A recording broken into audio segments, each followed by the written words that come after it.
मत्ती अध्याय 1। अब्राहम की संतान, दाऊद की संतान, यीशु मसीह की वंशावली।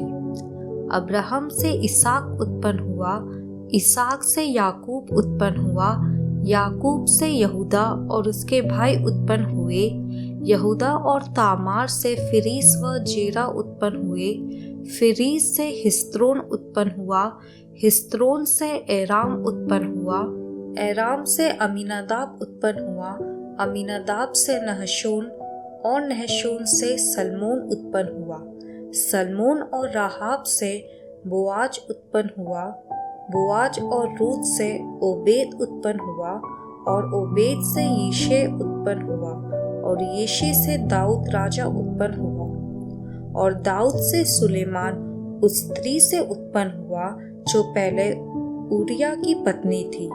सुलेमान से रहबाम उत्पन्न हुआ, रहबाम से अबिया उत्पन्न हुआ, और अबिया से आसा उत्पन्न हुआ, आसा से यहोशाफात उत्पन्न हुआ, यहोशाफात से योराम उत्पन्न हुआ, और योराम से उजिया उत्पन्न हुआ, उजिया से योताम उत्पन्न हुआ, योताम से आहाज उत्पन्न हुआ, और आहाज से हिजकिय्याह उत्पन्न हुआ, हिजकिय्याह से मनश्शेह उत्पन्न हुआ, मनश्शेह से आमोन उत्पन्न हुआ, आमोन से योशिय्याह उत्पन्न हुआ, और बंदी होकर बेबीलोन जाने के समय में योशिय्याह से यकुन्याह और उसके भाई उत्पन्न हुए।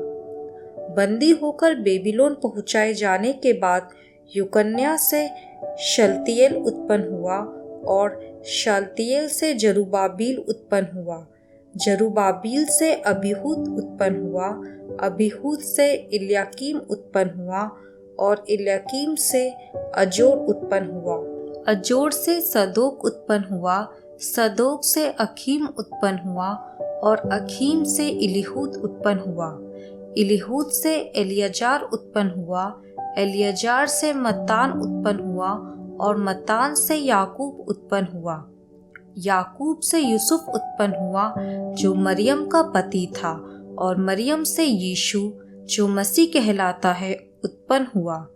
इस प्रकार अब्राहम से दाऊद तक 14 पीढ़ी हुई, और दाऊद से बेबीलोन को बंदी होकर पहुँचाए जाने तक 14 पीढ़ी, और बंदी होकर बेबीलोन को पहुँचाए जाने के समय से मसीह तक 14 पीढ़ी हुई।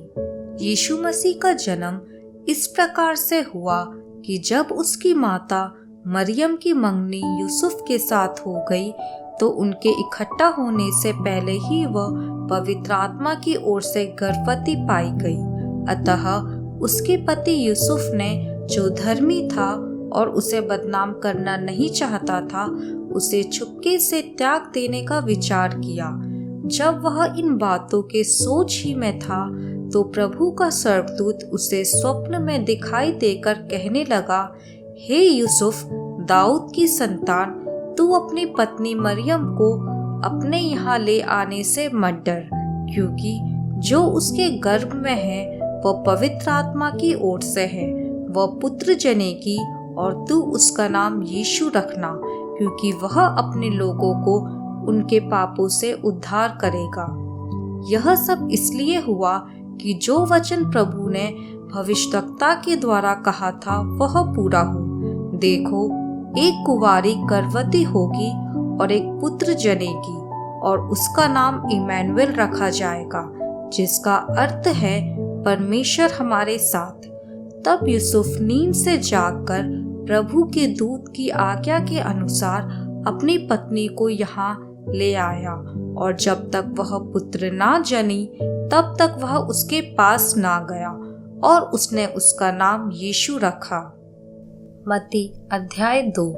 हेरोदेस राजा के दिनों में जब यहूदिया के बेतलहम में यीशु का जन्म हुआ, तो पूर्व से कई ज्योतिषी यरूशलेम में आकर पूछने लगे, यहूदियों का राजा जिसका जन्म हुआ है कहाँ है? क्योंकि हमने पूर्व में उसका तारा देखा है और उसको प्रणाम करने आए हैं। यह सुनकर हेरोदेस राजा और उसके साथ सारा यरूशलेम घबरा गया। तब उसने लोगों के सब प्रधान याजकों और शास्त्रियों को इकट्ठा करके उनसे पूछा, मसीह का जन्म कहाँ होना चाहिए? उन्होंने उससे कहा, यहूदिया के बेतलहम में, क्योंकि भविष्यद्वक्ता के द्वारा यो लिखा गया है, हे बेतलहम, तू जो यहूदा के प्रदेश में है, तू किसी भी रीति से यहूदा के अधिकारियों में सबसे छोटा नहीं, क्योंकि तुझ में से एक अधिपति निकलेगा जो मेरी प्रजा इस्राएल की रखवाली करेगा। तब हेरोदेस ने ज्योतिषियों को चुपके से बुलाकर उनसे पूछा कि तारा ठीक किस समय दिखाई दिया था, और उसने यह जानकर उन्हें बेतलहम भेजा, जाओ उस बालक के विषय में ठीक ठीक मालूम करो, और जब वह मिल जाए तो मुझे समाचार दो, ताकि मैं भी आकर उसको प्रणाम करूं। वे राजा की बात सुनकर चले गए, और जो तारा उन्होंने पूर्व में देखा था वह उनके आगे आगे चला, और जहां बालक था उस जगह के ऊपर पहुंचकर ठहर गया। उस तारे को देखकर वे अति आनंदित हुए। उन्होंने उस घर में पहुंचकर उस बालक को उसकी माता मरियम के साथ देखा, और मुंह के बल गिरकर बालक को प्रणाम किया, और अपना अपना थैला खोलकर उसको सोना और लोबान और गंधरस की भेंट चढ़ाई। तब स्वप्न में यह चेतावनी पाकर कि हेरोदेस के पास फिर न जाना, वे दूसरे मार्ग से अपने देश को चले गए। उनके चले जाने के बाद प्रभु के एक दूत ने स्वप्न में यूसुफ को दिखाई देकर कहा, उठ, उस बालक को और उसकी माता को लेकर मिस्र देश को भाग जा, और जब तक मैं तुझसे ना कहूँ तब तक वहीं रहना, क्योंकि हेरोदेस इस बालक को ढूंढने पर है कि उसे मरवा डाले। तब वह रात ही को उठकर बालक और उसकी माता को लेकर मिस्र को चल दिया, और हेरोदेस के मरने तक वहीं रहा, इसलिए कि वह वचन जो प्रभु ने भविष्यद्वक्ता के द्वारा कहा था पूरा हो, मैंने अपने पुत्र को मिस्र से बुलाया। जब हेरोदेस ने यह देखा कि ज्योतिषियों ने उसके साथ धोखा किया है, तब वह क्रोध से भर गया, और लोगों को भेजकर ज्योतिषियों द्वारा ठीक ठीक बताए गए समय के अनुसार बेतलहम और उसके आसपास के स्थानों के सब लड़कों को जो 2 वर्ष के या उससे छोटे थे मरवा डाला। तब जो वचन यिर्मयाह भविष्यद्वक्ता के द्वारा कहा था वह पूरा हुआ। रामा में एक करुण नाद सुनाई दिया, और रोना और बड़ा विलाप। राहेल अपने बालकों के लिए रो रही थी और शांत होना ना चाहती थी, क्योंकि वे अब नहीं रहे। हेरोदेस के मरने के बाद प्रभु के दूत ने मिस्र में यूसुफ को स्वप्न में दिखाई देकर कहा, उठ, बालक और उसकी माता को लेकर इस्राएल के देश में चला जा, क्योंकि जो बालक के प्राण लेना चाहते थे वे मर गए हैं। वह उठा और बालक और उसकी माता को साथ लेकर इस्राएल के देश में आया, परंतु यह सुनकर कि अरखिलाउस अपने पिता हेरोदेस की जगह यहूदिया पर राज्य कर रहा है, वहां जाने से डरा। फिर स्वप्न में परमेश्वर से चेतावनी पाकर गलील प्रदेश में चला गया और नासरत नामक नगर में जा बसा, ताकि वह वचन पूरा हो जो भविष्यद्वक्ताओं के द्वारा कहा गया था, वह नासरी कहलाएगा। यूहन्ना अध्याय 3। उन दिनों में यूहन्ना बपतिस्मा देने वाला आकर यहूदिया के जंगल में यह प्रचार करने लगा, मन फिराओ, क्योंकि स्वर्ग का राज निकट आ गया है। यह वही है जिसकी चर्चा यशायाह भविष्यद्वक्ता के द्वारा की गई। जंगल में एक पुकारने वाले का शब्द हो रहा है कि प्रभु का मार्ग तैयार करो, उसकी सड़कें सीधी करो। यह यूहन्ना ऊंट के रोम का वस्त्र पहने था और अपने कमर में चमड़े का कटिबंध बांधे हुए था। उसका भोजन टिड्डियां और वनमधु था। तब यरूशलेम और सारे यहूदिया और यरदन के आसपास के सब स्थानों के लोग उसके पास निकल आए। उन्होंने अपने अपने पापों को मानकर यरदन नदी में उससे बपतिस्मा लिया। जब उसने बहुत से फरीसियों और सदूकियों को बपतिस्मा के लिए अपने पास आते देखा तो उनसे कहा, हे सांप के बच्चों, तुम्हें किसने जता दिया कि आने वाले क्रोध से भागो, क्योंकि मन फिराव के योग्य फल लाओ और अपने अपने मन में यह ना सोचो कि हमारा पिता अब्राहम है, क्योंकि मैं तुमसे कहता हूँ कि परमेश्वर इन पत्थरों से अब्राहम के लिए संतान उत्पन्न कर सकता है। अब कुल्हाड़ा पेड़ों की जड़ पर रखा हुआ है, इसलिए जो जो पेड़ अच्छा फल नहीं लाता वह काटा और आग में झोंका जाता है। मैं तो पानी से तुम्हें मन फिराव का बपतिस्मा देता हूँ, परंतु जो मेरे बाद आने वाला है वो मुझसे शक्तिशाली है। मैं उसकी जूती उठाने के योग्य नहीं। वह तुम्हें पवित्र आत्मा और आग से बपतिस्मा देगा। उसका सूप उसके हाथ में है और वह अपना खलियान अच्छी रीति से साफ करेगा और अपने गेहूं को तो खत्ते में इकट्ठा करेगा, परंतु भूसी को उस आग में जलाएगा जो बुझने की नहीं। उस समय यीशु गलील से यरदन के किनारे यूहन्ना के पास उससे बपतिस्मा लेने आया, परंतु यूहन्ना यह कहकर उसे रोकने लगा, मुझे तो तेरे हाथ से बपतिस्मा लेने की आवश्यकता है और तू मेरे पास आया है। यीशु ने उसको यह उत्तर दिया, अब तो ऐसा ही होने दे, क्योंकि हमें इसी रीति से सब धार्मिकता को पूरा करना उचित है। तब उसने उसकी बात मान ली और यीशु बपतिस्मा लेकर तुरंत पानी में से ऊपर आया और देखो, उसके लिए आकाश खुल गया और उसने परमेश्वर के आत्मा को कबूतर के समान उतरते और अपने ऊपर आते देखा। और देखो, यह आकाशवाणी हुई, यह मेरा प्रिय पुत्र है जिससे मैं अत्यंत प्रसन्न हूँ। मत्ती अध्याय 4। तब आत्मा यीशु को जंगल में ले गया ताकि इब्लिस से उसकी परीक्षा हो। वह 40 दिन और 40 रात निराहार रहा। तब उसे भूख लगी।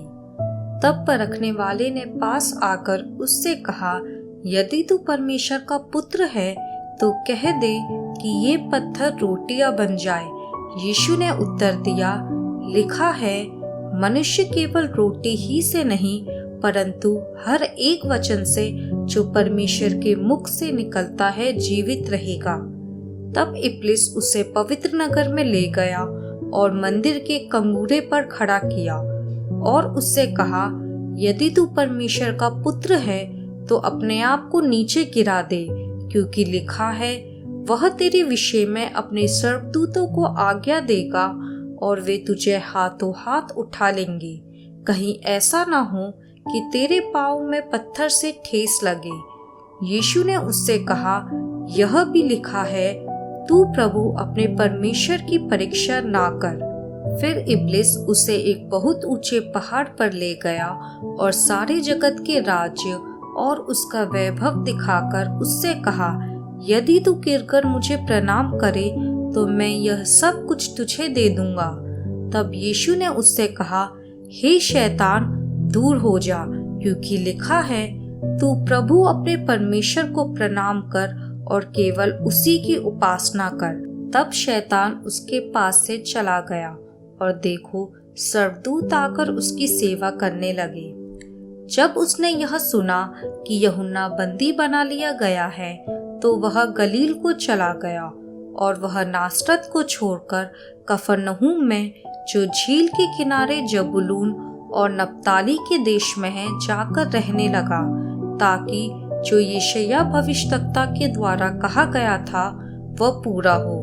जबूलून और नप्ताली के देश, झील के मार्ग से यरदन के पार, अन्य जातियों का गलील।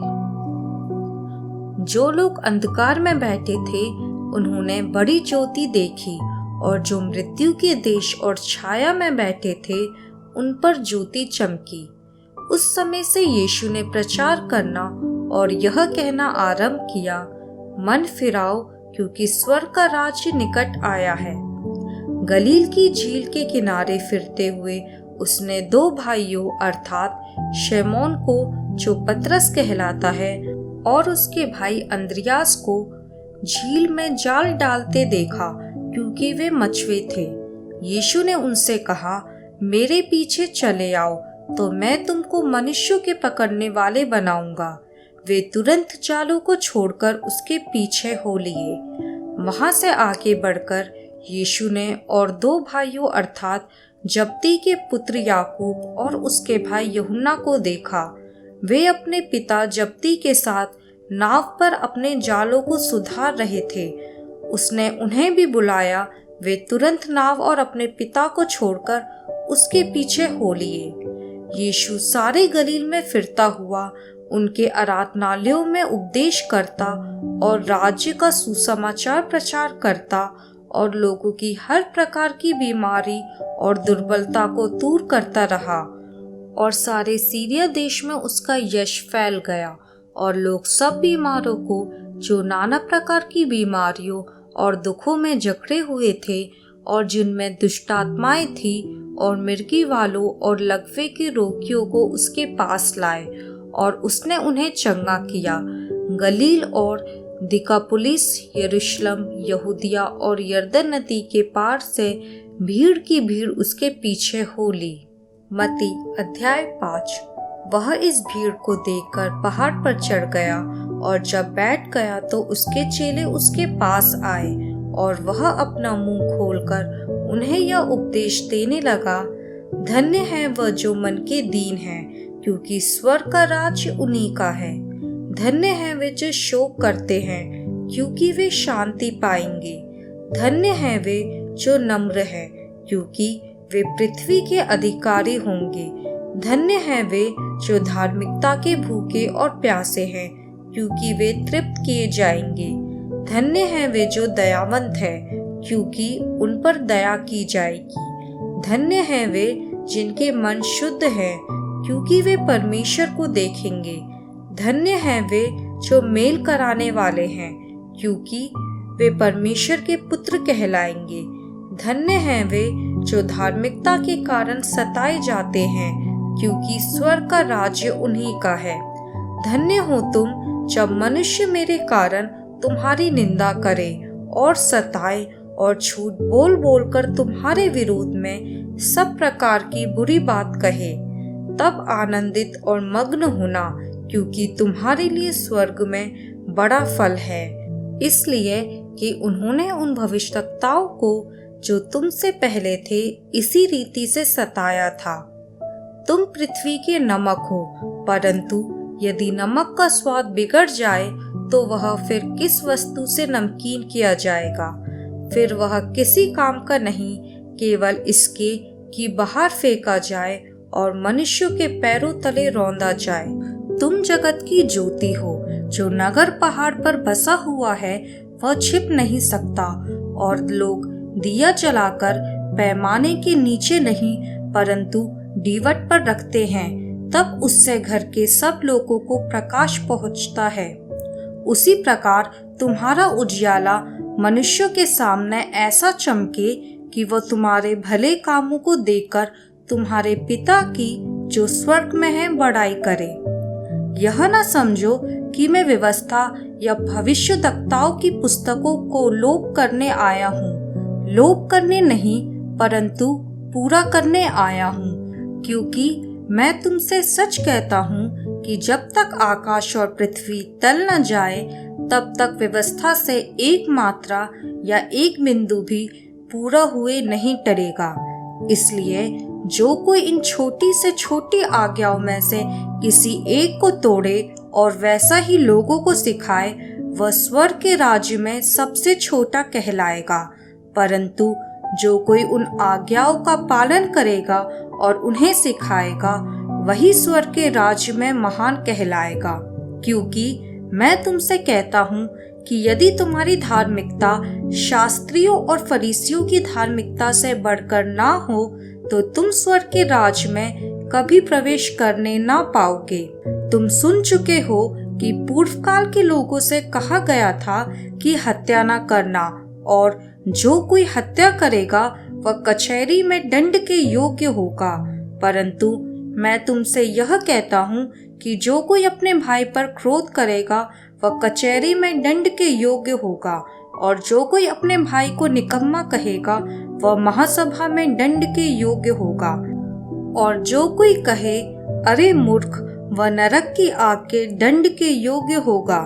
इसलिए यदि तू अपनी भेंट वेदी पर लाए और वहां तू स्मरण करे कि तेरे भाई के मन में तेरे लिए कुछ विरोध है, तो अपनी भेंट वही वेदी के सामने छोड़ दे और जाकर पहले अपने भाई से मेल मिलाप कर और तब आकर अपनी भेंट चढ़ा। जब तक तू अपने मुद्दई के साथ मार्ग ही में है, उससे छटपट मेल मिलाप कर ले। कहीं ऐसा न हो कि मुद्दई तुझे हाकिम को सौंपे और हाकिम तुझे सिपाही को सौंप दे और तू बंदीगृह में डाल दिया जाए। मैं तुझसे सच कहता हूँ कि जब तक तू कौड़ी कौड़ी भर ना दे, तब तक वहां से छूटने न पाएगा। तुम सुन चुके हो कि कहा गया था व्यभिचार ना करना, परंतु मैं तुमसे यह कहता हूँ कि जो कोई किसी स्त्री पर कुदृष्टि डाले वह अपने मन में उससे व्यभिचार कर चुका। यदि तेरी दाहिनी आंख तुझे ठोकर खिलाए तो उसे निकाल कर फेंक दे, क्योंकि तेरे लिए यही भला है कि तेरे अंगों में से एक नष्ट हो जाए और तेरा सारा शरीर नरक में ना डाला जाए। यदि तेरा दाहिना हाथ तुझे ठोकर खिलाए तो उसको काट कर फेंक दे, क्योंकि तेरे लिए यही भला है कि तेरे अंगों में से एक नष्ट हो जाए और तेरा सारा शरीर नरक में ना डाला जाए। यह भी कहा गया था, जो कोई अपनी पत्नी को तलाक देना चाहे तो उसे त्याग पत्र दे। परंतु मैं तुमसे यह कहता हूँ कि जो कोई अपनी पत्नी को व्यभिचार के सिवा किसी और कारण से तलाक दे तो वह उससे व्यभिचार करवाता है, और जो कोई उस त्यागी हुई से विवाह करे वह व्यभिचार करता है। फिर तुम सुन चुके हो कि पूर्व काल के लोगों से कहा गया था, झूठी शपथ ना खाना, परंतु प्रभु के लिए अपनी शपथ को पूरी करना। परंतु मैं तुमसे यह कहता हूँ कि कभी शपथ ना खाना, ना तो स्वर्ग की, क्योंकि वह परमेश्वर का सिंहासन है, ना धरती की, क्योंकि वह उसके पाँव की चौकी है, ना यरूशलेम की, क्योंकि वह महाराजा का नगर है। अपने सिर की भी शपथ ना खाना, क्योंकि तू एक बाल को भी ना उजला ना काला कर सकता है। परंतु तुम्हारी बात हाँ की हाँ या नहीं की नहीं हो, क्योंकि जो कुछ इससे अधिक होता है वह बुराई से होता है। तुम सुन चुके हो कि कहा गया था, आँख के बदले आँख और दांत के बदले दांत। परंतु मैं तुमसे यह कहता हूँ कि बुरे का सामना ना करना, परंतु जो कोई तेरे दाहिने गाल पर थप्पड़ मारे उसकी ओर दूसरा भी फेर दे। यदि कोई तुझ पर नालिश करके तेरा कुर्ता लेना चाहे तो उसे दोहर भी ले लेने दे। जो कोई तुझे कोस भर बेगार में ले जाए तो उसके साथ 2 कोस चला जा। जो कोई तुझसे मांगे उसे दे, और जो तुझसे उधार लेना चाहे उससे मुंह ना मोड़। तुम सुन चुके हो कि कहा गया था, अपने पड़ोसी से प्रेम रखना और अपने बैरी से बैर। परंतु मैं तुमसे यह कहता हूँ कि अपने बैरियों से प्रेम रखो और अपने सताने वालों के लिए प्रार्थना करो, जिससे तुम अपने स्वर्ग पिता की संतान ठहरोगे, क्योंकि वह भले और बुरे दोनों पर अपना सूर्य उदय करता है और धर्मी और अधर्मी दोनों पर मेह बरसाता है। क्योंकि यदि तुम अपने प्रेम रखने वालों ही से प्रेम रखो तो तुम्हारे लिए क्या फल होगा? क्या महसूल लेने वाले भी ऐसा ही नहीं करते? यदि तुम केवल अपने भाइयों ही को नमस्कार करो तो कौन सा बड़ा काम करते हो? क्या अन्य जाति भी ऐसा नहीं करते? इसलिए चाहिए कि तुम सिद्ध बनो जैसा तुम्हारा स्वर्गीय पिता सिद्ध है।